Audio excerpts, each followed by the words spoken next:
welcome to today's Tuesday topic.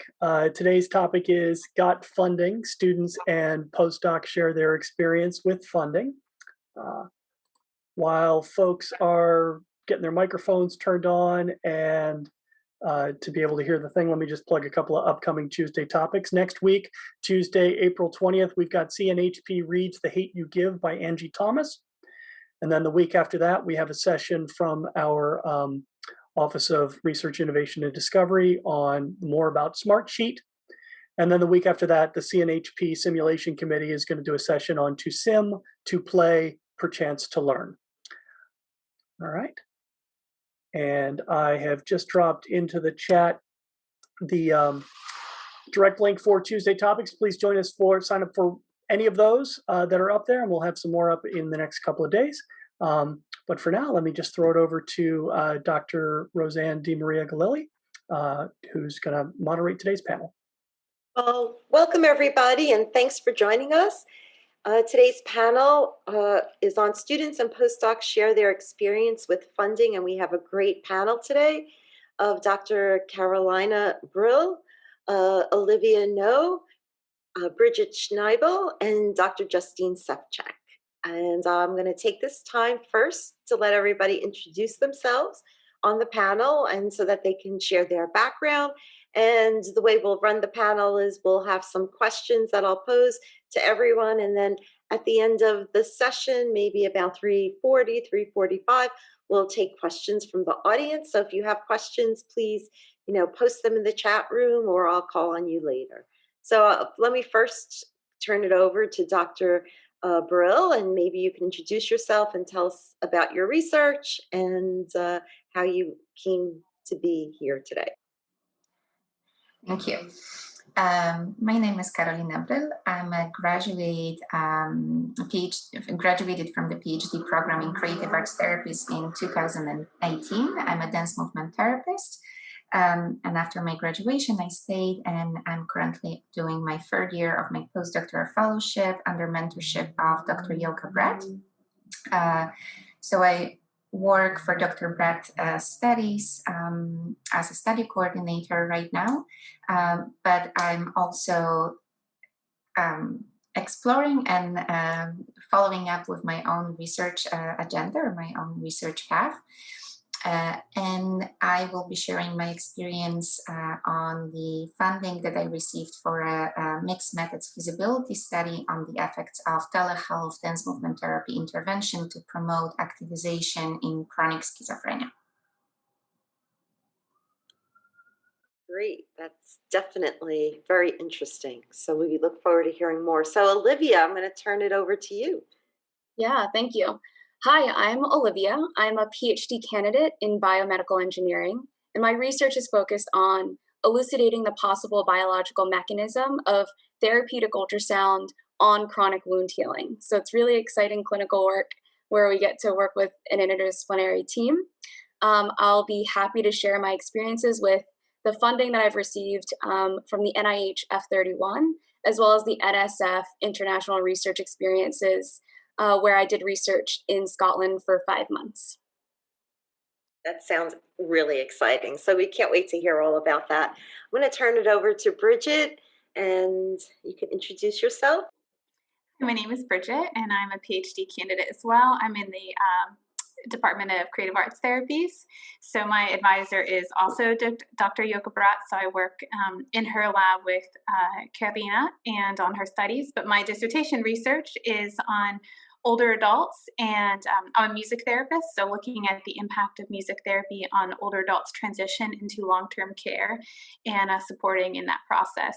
So it's a qualitative approach with a grounded theory study, and just at the beginning stages of getting that off the ground. So I applied for an F31 grant in the winter deadline, and I just recently was getting decision and feedback on that, which I wasn't awarded, but got some great feedback, and I'm happy to talk about my experience with that.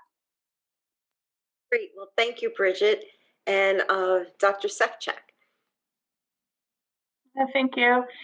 So I completed my PhD in nursing at Penn Nursing, where I was funded for my dissertation on F31 from the National Institutes of Nursing Research, and I had, it was a small sample but in-person study where I looked at nursing home residents with dementia and persistent vocalizations, so those who were yelling and calling out all the time. And so my F31 funded me going in to do primary data collection in the nursing homes and doing all the analysis and working on writing up my dissertation. And then after my PhD, I did a 2-year postdoc at Penn Nursing where I wrote for K23 to NINR as well. I scored well the first time, but it was just out of funding range. And that's when I was chatting with Dr. DiMaria about coming over to Drexel to do a 1-year postdoc. And in that process, resubmitted the K23 and got an excellent score. And so, yeah, so then I moved my K23 over here to Drexel, where I'm now assistant professor and working on that grant. So thanks for having me today. Thank you for coming. And really, I want to thank everybody again for your time. And I wanted the audience to recognize all the great work that everyone has done, but it doesn't happen the first time out. And I think we'll hear a lot of those stories, the highs and the lows. One of our colleagues here, Dr. Guy Diamond, he always says that I've heard him say that, you have to put in 10 submissions to get one. And so, hopefully we'll each get better funding rates, but, it's really hard to get funding the first time out. So I really applaud everyone for submitting and for sticking and staying through to get funding. So the first question I'm going to ask the panel is, why did you all consider applying for funding, especially, through your doctoral programs? And what did you hope to gain by this funding, and how does it match your career goals? So whoever wants to start off, Olivia's first on my screen, so maybe I'll put you on the spot first. Yeah, sure. So yeah, I can be super transparent and very vulnerable in why I applied to the F31, and it was because my advisor told me to. So I'm sure that's how it all starts off. But in reality, through the process, I gained a lot more out of it. So I'm really grateful to have applied. So what I found this award has afforded me through my doctoral program is one more time. So I'm freed up from the nuts and bolts of TAing because my stipend is taken care of. I'm not begging different departments for lab supplies because I can actually order myself a pipette. And it just frees up a lot on my mind. And what I think it's really afforded me is that I was forced to sit down and essentially write my entire dissertation before I started a single experiment. So I am thanking Olivia from 2 years ago, who planned out these very well thought out and well designed experiments, to Olivia today, because then I don't need to double check if I have the right controls. So very practically throughout my doctoral experience, it's been really beneficial from the day-to-day work that I have and the goals that I have in the lab and as a student. I'm towards the last year of my program, and so I've started looking for postdocs and how this has set off my potential career in academia. I don't really have words for that. A lot of the postdoctoral programs and postdoc fellowships that I'm looking for and the positions that I'm looking for, specifically within academia, so many doors and opportunities have opened up because I'm an NIH F31 awardee. And because I have a demonstrated history of being able to write and get funded grants. So it really has afforded a lot in my potential career in academia as well. But I'm sure that I'll be hearing that a lot, as well as the other panelists. And how many times did you have to submit before? Wow. So yeah, I didn't get the F31 funded on my first submission. So I was funded on my second submission. And this is also after the 20 odd some revisions internally. So internal fellowship office, other advisors, other mentors, I'm pretty sure I got up to version 27. So that was even before my first submission that failed. But look where you are now. So it's a process, right? It's a labor of love. And you're sitting at a place now that's really, you're in a good spot. Absolutely. Well, congratulations, Olivia, for all your great work. So I'm going to turn it over to Karolina. And you said you applied for some foundation funding. Why did you consider that? And, how is this going to fit into your career trajectory? Mm-hmm. Sure, thank you. Well, first of all, I think funding is extremely important for anyone who would like to land an academic research position or a research position, at the research institute or agency. So it's important, like Olivia, you mentioned, it's important to be able to show that you are able to obtain funding, right? Or even I learned not so long ago, actually, to put on your resume that you applied for funding, even if you haven't received it. But the other reason for me that was important to apply for this specific funding, Costwell Foundation, was visa issues, right? I'm an international scholar, and for many of the funding available in the United States, I'm not eligible for. So finding a funding mechanism or a funding agency that actually does support international scholars was already a challenge, but also a great lesson to that I think it's important to share. Especially for those who are students and scholars that are international, that it is possible. You just need to look or dig a little bit deeper. So that's for me, that's good to know. Another reason is that this funding, the specific funding, allows me to conduct my study and further develop my line of research, my research agenda. So I'm working with my mentor, but I'm also at the same time on her study, but I'm also at the same time able to do my research. And during my dissertation, for which I also received foundational funding, I was focusing on developing a protocol treatment manual for dance movement therapy for individuals with chronic schizophrenia. And then I graduated, I started my postdoc, and then I felt like right after that COVID hit, maybe not right after, but time passed so quickly. So I felt stuck for a moment, and I had no idea how to move forward. And then I learned, because the study that I'm coordinating for Dr. Brett, we also moved to telehealth. So I had this idea, why don't I move my study and test the feasibility of this protocol for telehealth? And that's exactly what I did. So I think that being able to apply for funding, being able to receive the funding, being able to continue despite of different challenges, continue with your line of work, your line of research is important. And it definitely aligns with my career goals of doing high quality research and career goal of becoming a lead researcher in the field of dance movement therapy. We still have very few people in that field doing research. So I think for my profession, it's very important that we continue and do it.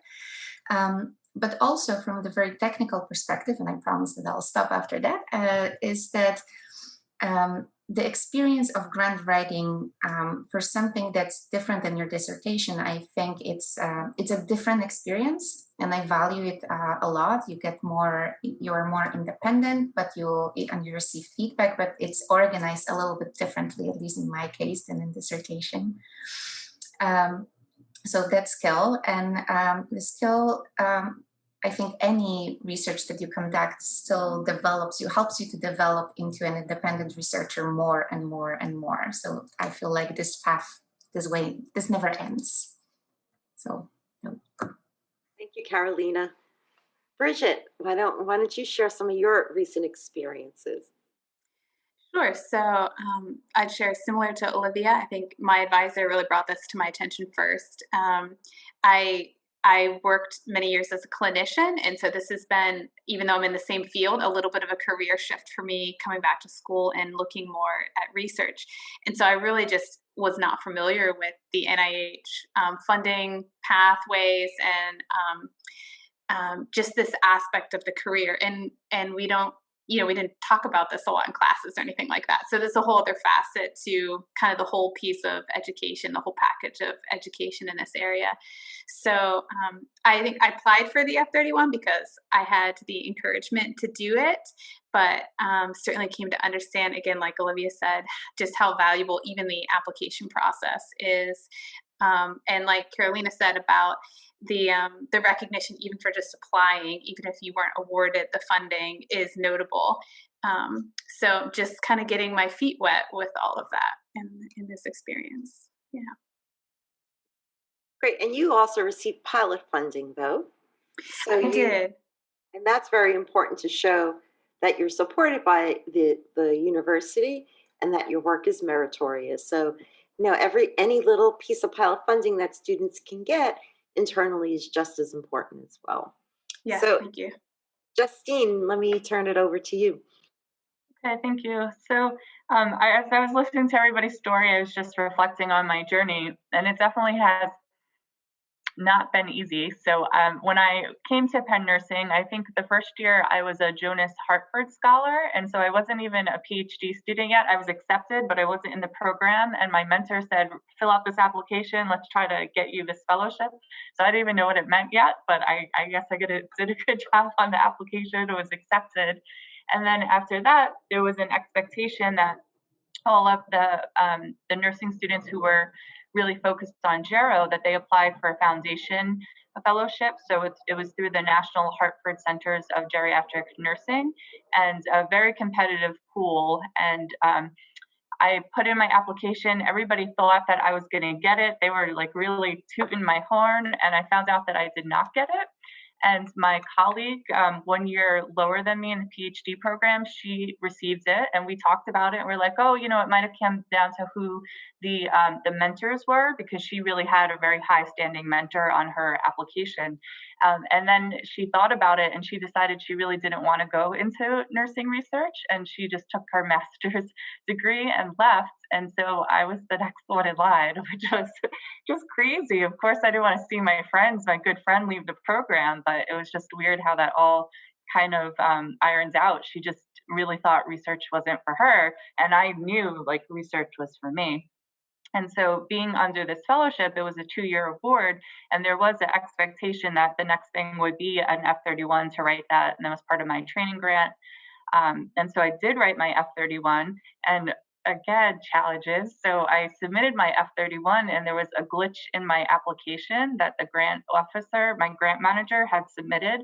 They mixed up one of the forms, and when it got to NIH, they reviewed my application, and I was actually visiting my parents that day. I was so upset that they told me to call them and make a decision what to do, and they told me to withdraw my application because of the error that the grant manager had made. And it was just a simple error, but because NIH already had it, they wouldn't allow us to fix it. So I had to withdraw my application, which was so devastating because you spend like hundreds of hours rewriting every section and getting input from everybody. And my mentors and I went on the phone call with David Banks, who was a program officer, and he just really advised that I withdraw it. And, for reasons that, why are they going to give a university and me the funding if there's an error like this that should have been caught? So it was really unfortunate, but we were so mad that my application was near perfect when we resubmitted it, and I scored a 12 in the first review. So almost a perfect score. And Roseanne knows my mentor. I was on my way to a family cruise, and I saw my score, and I was like, is this right? And I was texting and calling my mentor, Dr. Pam Cascione, and say, like, am I reading this right? Do they have the numbers wrong? So, it's kind of, I guess there's some irony to we all have challenges putting in these grants, and then things do work out the way that they should. And then with the F-31 was very important for me in terms of getting that funded, because it was the background for my K-23.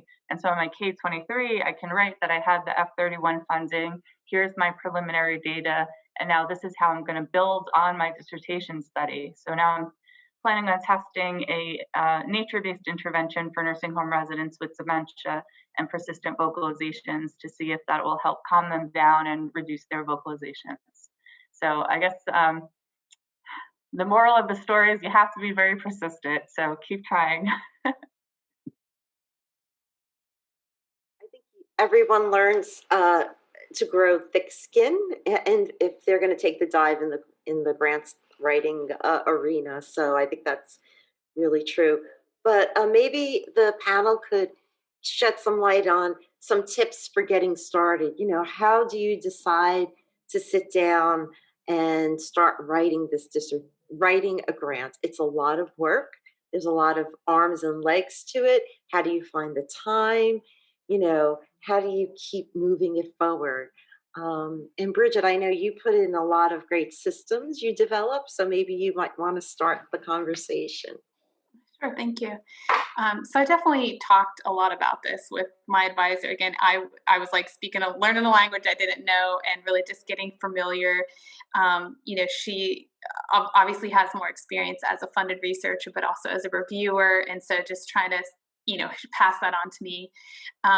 But I think about some practical suggestions is to be organized. And one of the things that I did was I blocked time in my schedule as if it were a class. So I was slowly having fewer classes, and we are in COVID at this point. So we're all trying to figure self-organization at a new level and in a new environment.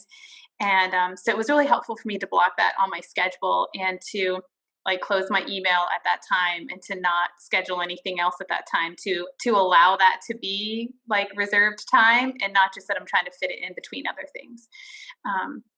I also found that keeping sort of a dashboard for myself was helpful in identifying concrete tasks, because there's a lot of little things to do and there's a lot of back and forth with the drafts and you know, what's the status of different things that you're working on and how do you prioritize what you need to do? So for me, that was helpful. And then a third thing was Dr. Brett had offered, as a few people had mentioned it, they were interested to just kind of help coordinate a peer writing group. And so that was also something that was on the calendar. And real simple, that you could sign in that week or not, depending what you had available to do. But it was just a way to block time and have some accountability and some check-in with some of your peers to say, okay, here's my goal for what I want to get done today.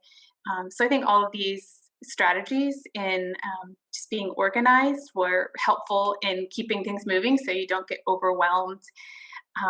And then just checking in all the time with my advisor, sending drafts back and forth all the time, not feeling that things had to be totally done before I checked in for more feedback was definitely important. So those are some of the key things I think that worked for me. Great.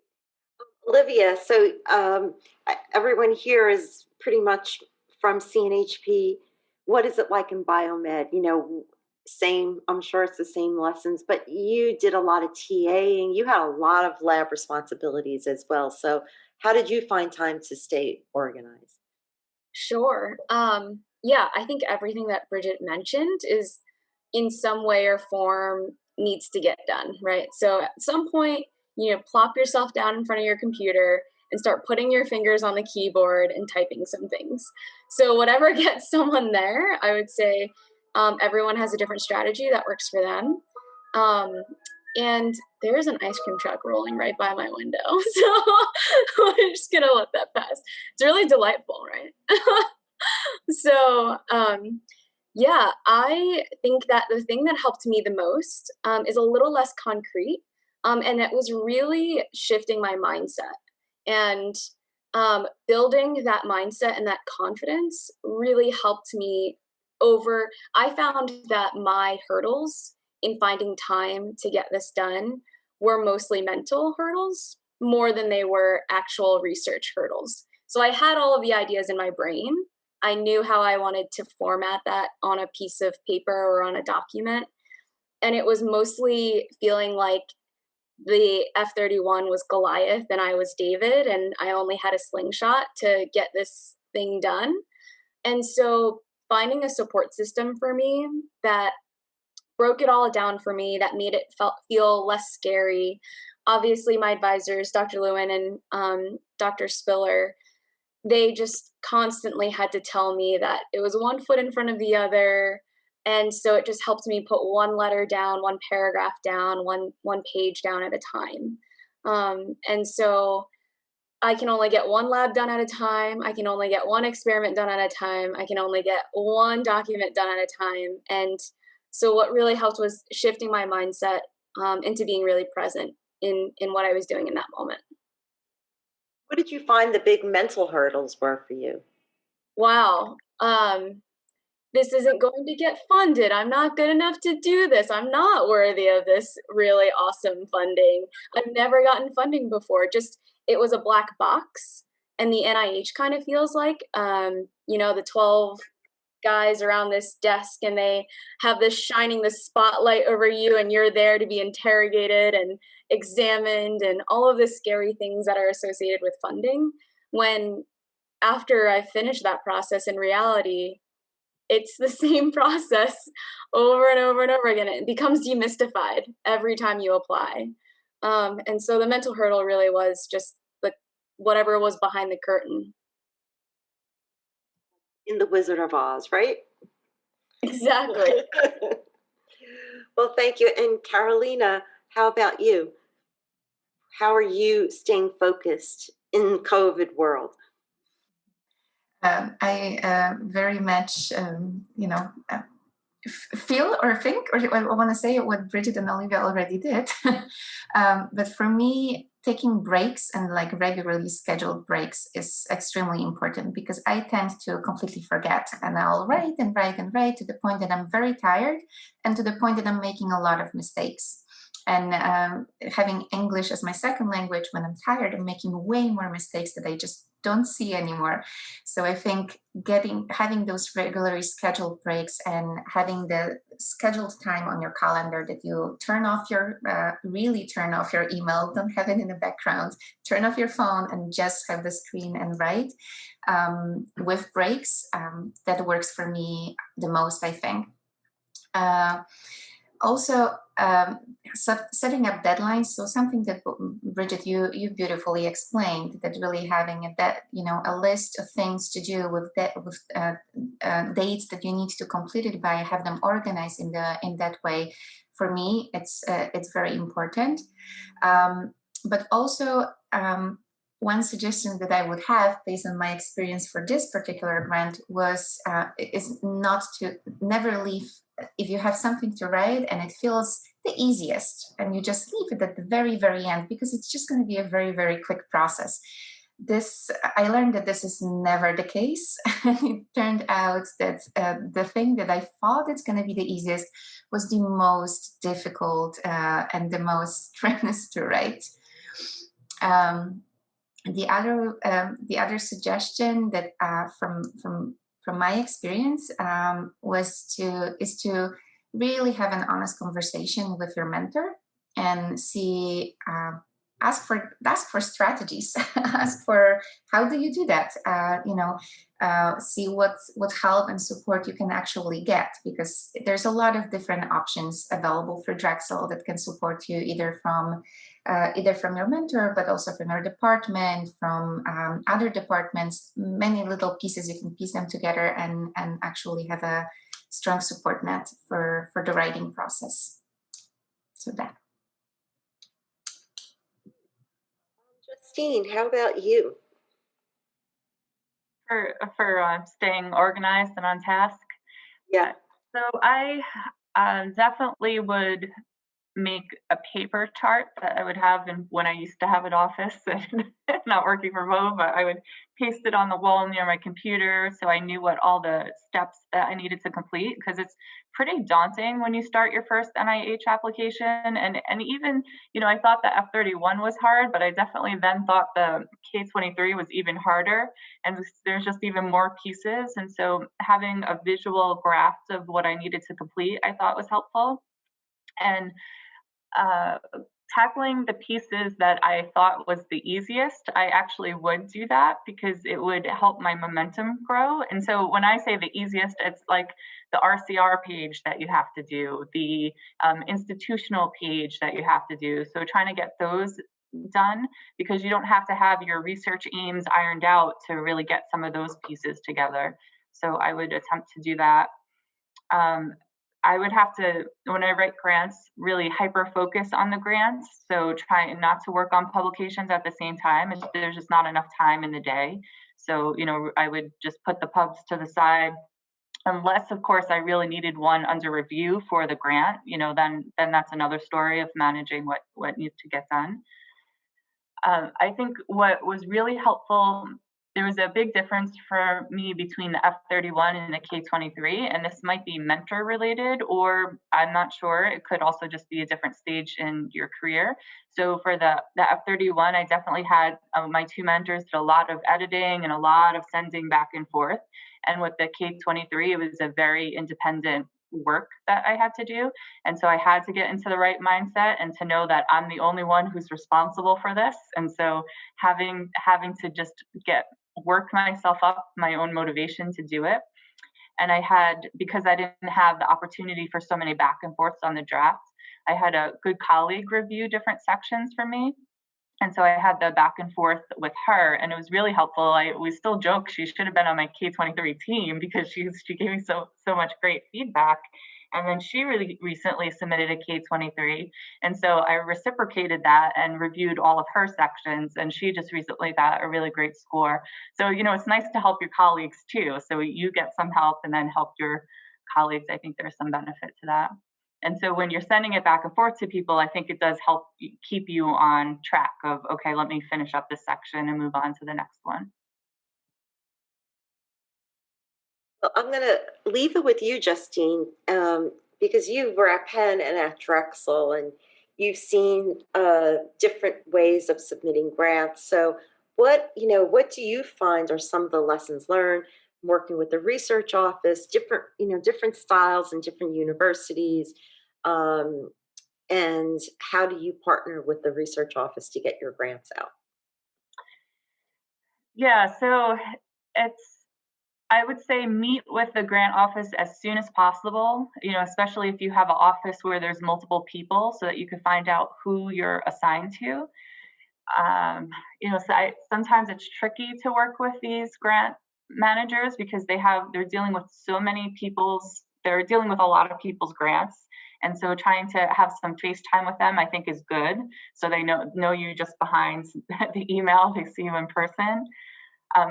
My biggest lessons learned is to not trust anybody else and carefully look at everything with a fine-tooth comb. Like that error could have been easily caught that I explained earlier, but this grant officer, I'm using the wrong term, the grant manager at my university, she had me just come in the office and look at a couple things she uploaded and said, okay, see, everything's good to go. You can't make any changes and you just wait to hear from NIH. And at that point, I worked myself that I was really sick and exhausted working on that. I was teaching. And so I was just like, all right, I'm going to go. It's out of my hands, only to find out later that it really was my responsibility to go into the system and double check to make sure that everything was accurate.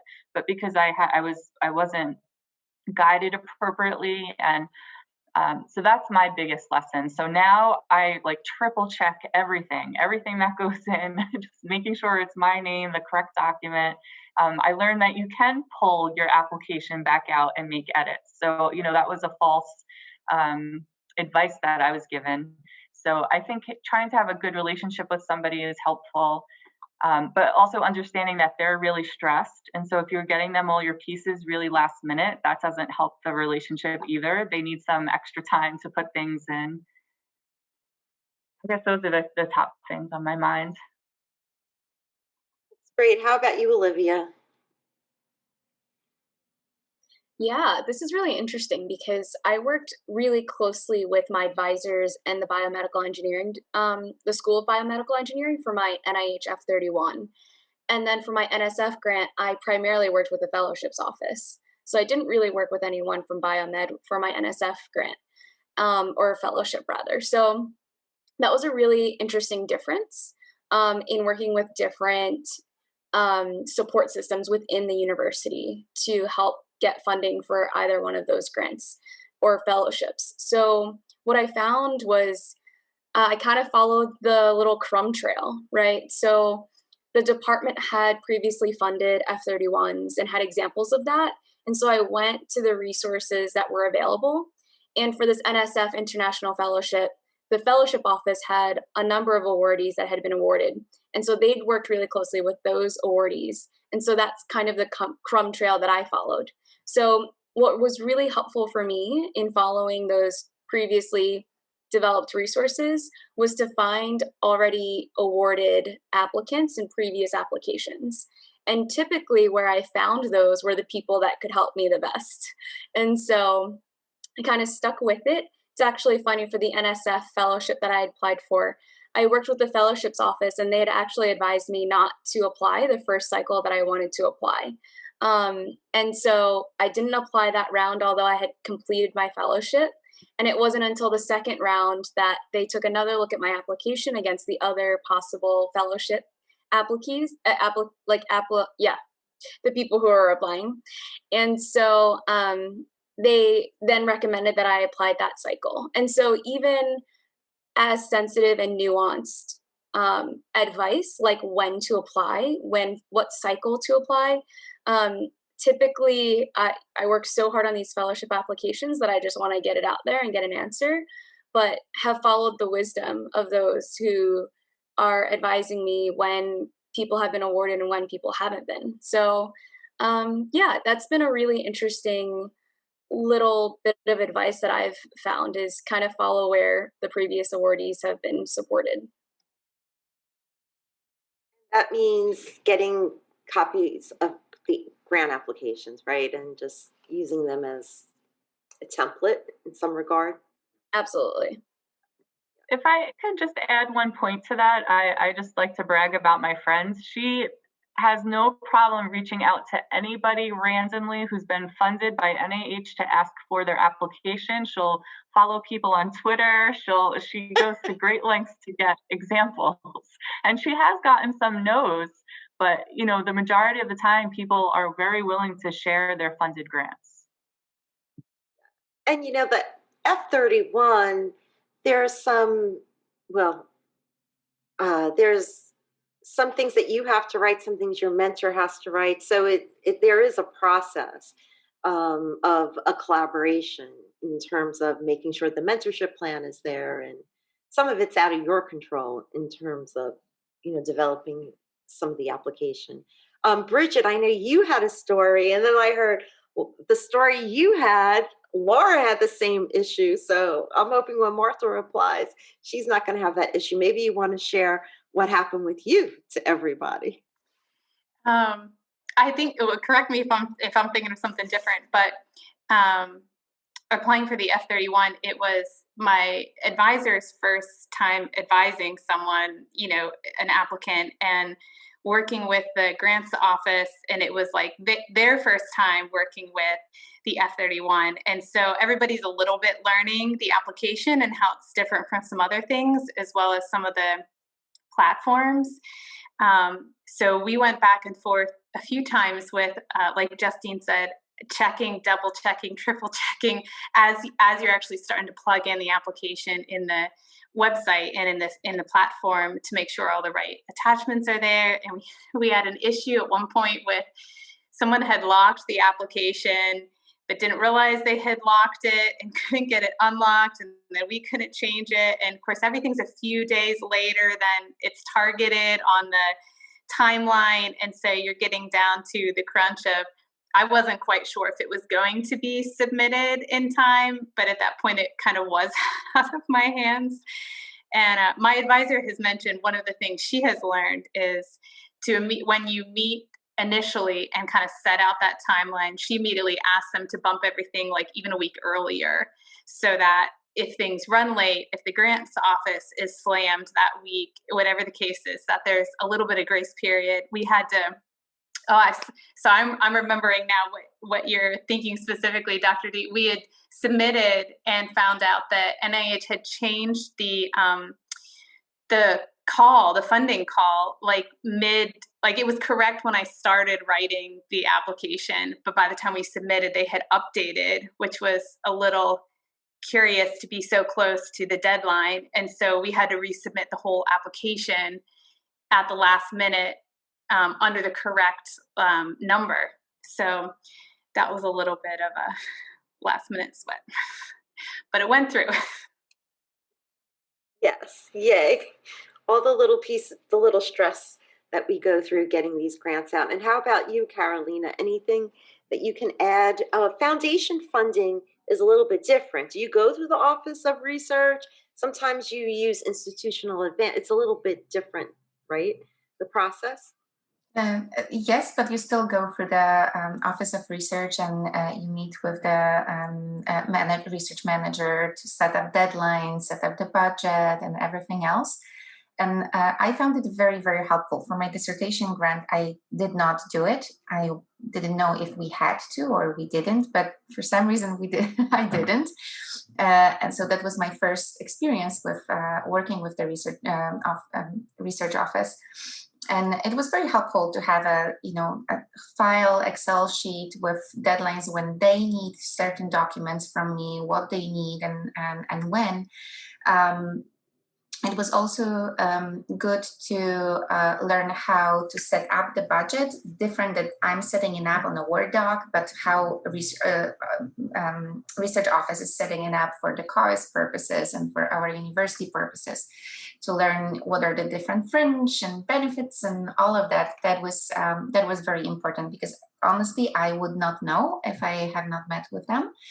But I do hear from all of you that double checking is very important, and that's also what I had to double check, because they were, they're dealing with so many applications and they're helping so many people that it's important that we just do our own part and double check to make sure everything is correct.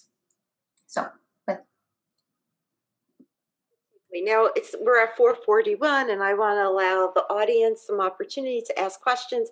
So just one last go around. Any final thoughts before we turn it over to the audience? Olivia? Yeah, I would just say that it's exactly what you expect it to be, which is that it's very hard. You have to try a lot of different times. It's kind of stressful, and then it's really rewarding. So just having a very clear expectation of the journey ahead is not very different from the PhD journey. And that's what we kind of all signed up for. So, yeah. And how about you, Justine? Yeah, I just agree with the point that it is very rewarding when you do get the funding. It's difficult, but it is rewarding. And if you are really interested in a research-heavy career, at least trying to get the grant funding is really important, because it gives you that experience of writing grants. So I've had some colleagues who have not had F-31s funded, but they were able to have that experience of submitting it and understand what it's all about, and then clearly state what their dissertation was then. And then knowing some colleagues who did not submit, and they just ended up in not research-focused careers. So I think, in some way, maybe people make a subconscious decision about where their career is going. But I would say if anybody has an opportunity to submit a grant, it's a great experience. Thank you. Karolina? I agree. It's a great experience. It feels even better when you receive the funding. But I also think that the grant writing process is a great tool to evaluate yourself and where you are. I know for myself, it was a great tool to evaluate what I know, what I need, and what I need to get from this grant. And I think this process of evaluating it's important, because I have a tendency that I need more and more and more. I need to learn more, but at some point you need to just step aside and see what you have, what you can do with it, and what you're going to gain from it. So, yeah. Bridget? I would just reiterate a lot of the aspects of what an experience is and clarifying, which I appreciate. And I think my last thought would just be to encourage anyone applying, not to work in a vacuum. And I think we've heard a lot of different specific pieces of advice around that, but I think it can be very easy to get overwhelmed in one way or another. And it's just so important to find whatever the ways are that you don't feel, stuck in a vacuum or the only one struggling with this, or that you can't find the resources to work your way through it. Thank you. I agree with everyone's assessment thus far, and your feedback is really wonderful for everyone else to hear about the steps it takes to move forward. And it is a labor of love. It's not something that happens overnight, but like Olivia said, you're working on your dissertation. If you're interested in doing this, you might as well just roll your sleeves up and put your mind to it. And we're really all here to help as much as we can. Some of the ideas have to come from you yourself, but we're here to help mentor and edit and give you the thumbs up when it's ready to be submitted. And getting that external feedback is really incredible, to get feedback from reviewers you don't know, so that you could see where are you in this process, right? In that self-evaluation. I think that's really critical. It gives you an idea about what you need to hone and at what level your thinking is at. So I think that's really important. So let me turn it over to any questions from Martha, Melissa, Cynthia, Dr. Brooks. Anything else we should cover?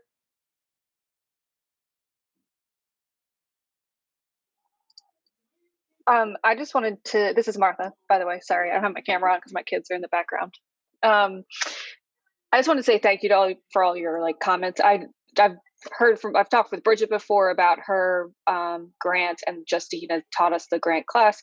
Actually, and I think it was in your class, Justina, I feel like Dorina had to organize her application, she used some sort of program. I can't remember. I don't know if it was just an Excel spreadsheet or if it was something, it felt interactive where she could check things off as she was completing things in drafts. And I almost feel like I wish I could go back and figure out what that was, because I feel like that would be helpful just for organizing all the pieces. I have a team site with Dr. D that I have all these folders for everything that I'm going to need for when I apply in August. But I feel like something like that would be helpful. I don't know if anybody's ever used anything to help them stay organized in that kind of way. Serena is way more organized than me, and I will ask her. I'm sure she's willing to share. She's the one who will reach out to people on Twitter for their applications. So I'm sure she's picked up a lot more tools. I will definitely find out, and I could share that with the group.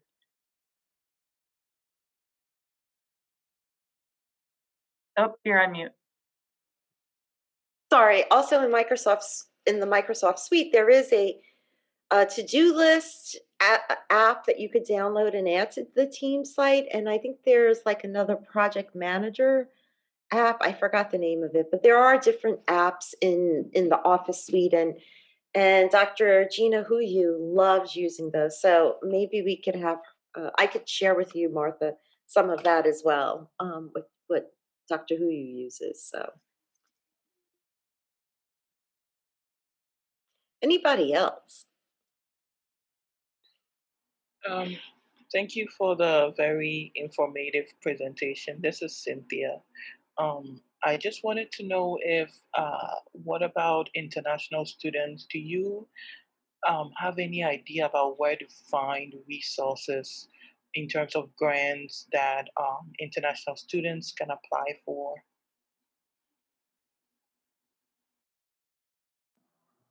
I assume it's me. I have some comments, but you. Yeah, well, I would start from asking in the department that you were in and see if anyone, sorry, my dog just woke up, if there are any, if they know about any funding options for international scholars. But I would also reach out to the international scholars and students and scholars office and postdoc or graduate school, because they're more aware of funding for international students, and they probably advised someone who was who got the funding and who was applying. Other than that, I would just find your keywords, search words, and just search online, and carefully read the eligibility requirements. Okay, thank you. I would agree. And Cynthia, also the School of Public Health, depending on what your topic is, they do offer some funding mechanisms for international research. So if you're doing something that has a little bit of a public health twist to it, you might be able to get some funding from there. I don't really remember what mechanism it is. And one of our nursing PhD students, Jerry John Neuter, do you know him? Yeah, we've spoken a couple of times. Yeah, so Jerry got funded. You know, he was from Ghana. He was from Ghana. He got funded to do his dissertation research in Africa through the School of Public Health and through some other mechanisms. So you might want to reach out to him, and he really is a terrific resource for where all the dollars are. Thank you so much. You're welcome. If there are no more questions, thank you all so much for your wonderful insights into your funding process. Very, very useful. I'm going to be sending around a thanks for coming survey to those folks who joined us. Please take a minute to fill it out. Let us know what you thought. And if not, we'll see you next week on Tuesday Topics. Thank you again, and enjoy the rest of the afternoon. Thank you. Thank you.